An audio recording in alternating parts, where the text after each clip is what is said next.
民进党报告2026年的大选，这壮跨台湾联盟创办人吴怡农今仔出现伫中央党部，交台北市长参选议员表争取提名。若准顺利呢，是有搁再机会含这蒋万安来车拼。若讲到这台北市长蒋万安是回应讲，伊会来拼市政。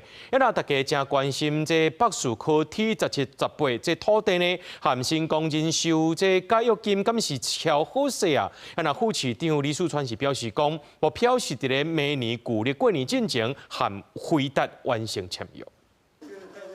挂日之后出现伫民进党中央党部壮跨台湾联盟创办人吴怡农3月底到台北市长参选的议员表争取提名，强调家己已经准备真久啊。选前7月会启动客厅会，甲市民面对面，一旦得到党内支持，顺利出线，有希望在2020年立委选举了后，吴怡农甲蒋万安搁再互相来对决。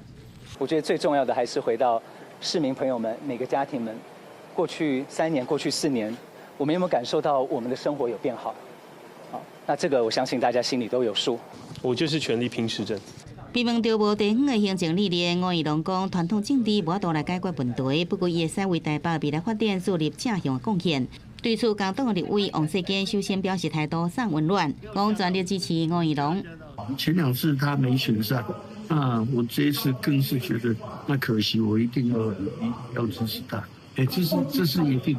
另外，面临这连任挑战的蒋万安是甲重点放伫市政，现阶段爱尽紧加新修来解约，加回答签约。外界真关心注意解约进度，市府即阵已经收到新修初步报价，包含宽利金、地租、旅游保证金这30多亿，也若是不包含设计费、建造费这大约8亿。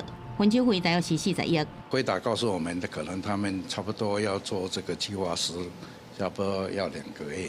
那原则上，我是跟我们的所有的幕僚，希望在农历过年前，我们就要完成签约。详细什么时阵会使甲回答签约？李树川讲，回答的投资计划书甲都市计划会使同步来进行，有过3个月完成，并来明年2月中农历过年前签约。记者综合报道。